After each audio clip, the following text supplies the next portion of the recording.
الحمد لله رب العالمين، والصلاة والسلام على الرسول الأمين وعلى آله وصحبه وتابعيه أجمعين إلى يوم الدين. من المؤمنين رجال صدقوا ما عاهدوا الله عليه، فمنهم من قضى نحبه ومنهم من ينتظر وما بدلوا تبديلا. ئامادەبوانی خۆشەویست،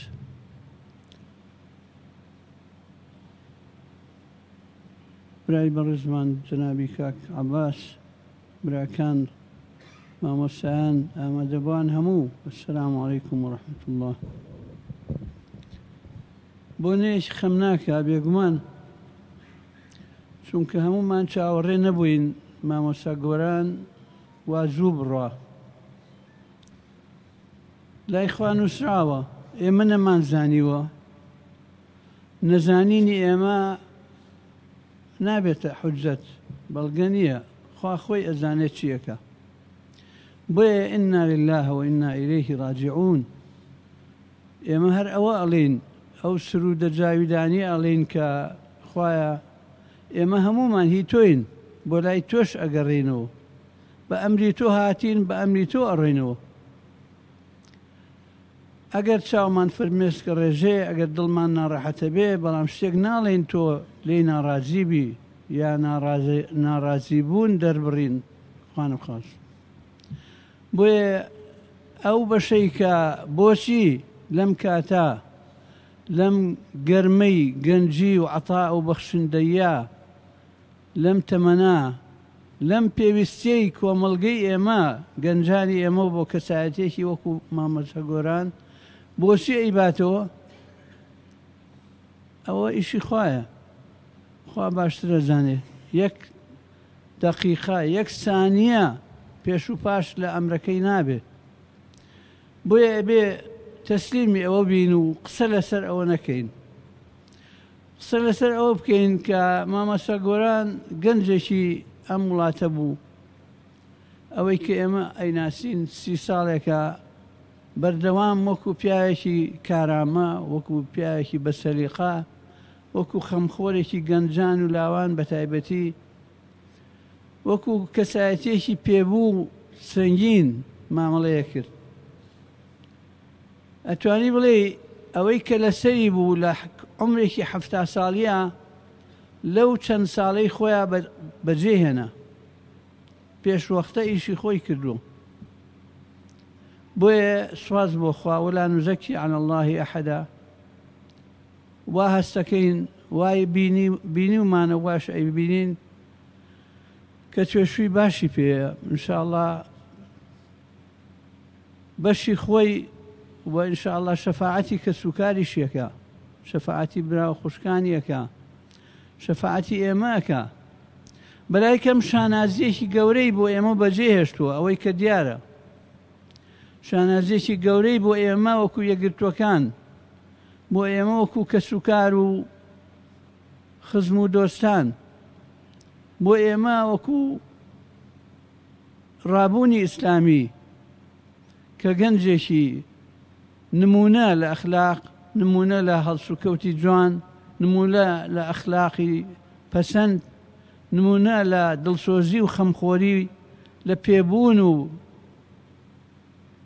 دەوڵەمەنی، لە سەلیقەی مامەڵەکردن لەگەڵ مشکلە، لەگەڵ ئەزەمات، لەگەڵ قەیران، لەگەڵ هەڵسوکەوتی گەنجان و چۆنیەتی خزمەتکردنیان.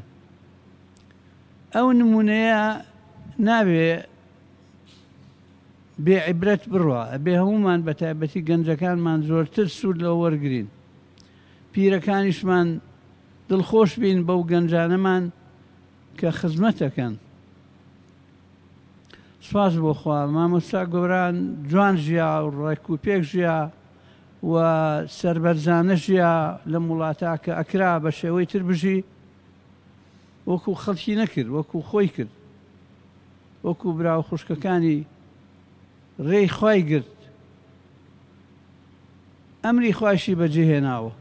ئەڵێن ئەمری خوای بەجێهێنا. بۆیە باسی خوا لە هەموو شتێکە هەیە، بە تایبەتی لە مردنە.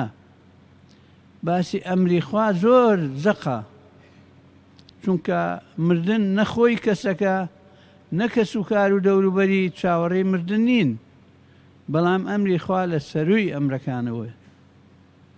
ئەوەی تەسلیمە بێ خۆی قازانجەکە، بشرای بەشارەتی خوایی پێ ئەدرێ وبشر الصابرین. صابرەکان مژدەیان پێ ئەدرێ لە ڕووی ئەو موسیبەتەی ڕویان تێکا کە مردن لووتکەی موسیبەتەکانە بێگومان.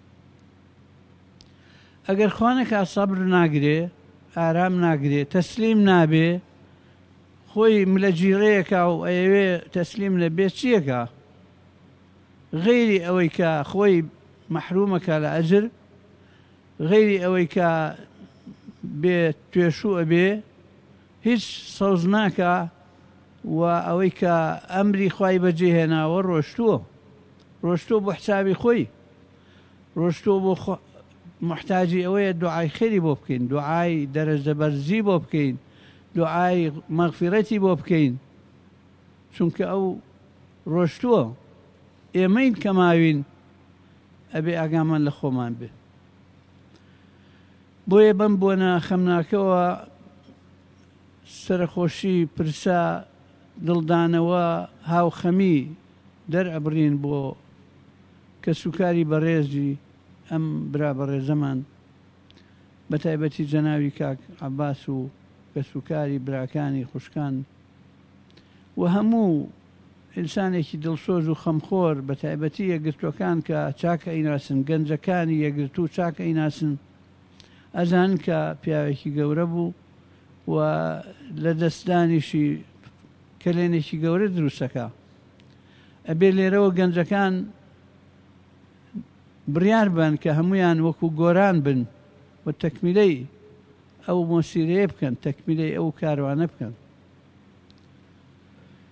جارێکی تر ئەڵێن ئینا لله و ئینا ئیلەیهی ڕاجعون. خوای گەورە لێ خۆش بێ، دەرەجەی بەرز کاتەوە، بیگەێنێتە ئەو بەهەشتەی ئاواتی بوو و شادی بکاتەوە بەو پێغەمبەرەی عەلەیهی السەڵات وەسەلام کە خۆشی ئەویست. وحسن أولئك رفيقا، لقال أو صالح وشاكانا، لقال أو بيا وشاكانا، لقال أو كسباشانا، حشر بكري كأو خوشي أبي السنو وخوي لو كاروانا دانابو. سپاس بوخوا باش روشت وإن شاء الله جيكاي بهشت بأميدي خوا داواي قرد نازاي أكم لهمولا بو براي كيوات شنك لإيشا بو بتعبتي إنسان لإيشا بو ممکنە زۆرتر لە خەڵکی تر پێویستی بەوەی گەردنازایی لەگەڵ بکرێ. گەردنازایی جەژن کافی نییە، بەڵام وەختێکی وا پێویستە. خوای گەورە هەموو لای موفەقکە، هەمومان مەسیرە و کاروانی گۆران عەباس تەواو بکەین، بۆ ئەوەی سەربەرزانە بژین و شانازی بین بۆ کەس و کارمان بۆ کاروانەکەمان. إنا لله وإنا إليه راجعون. والسلام عليكم ورحمة الله.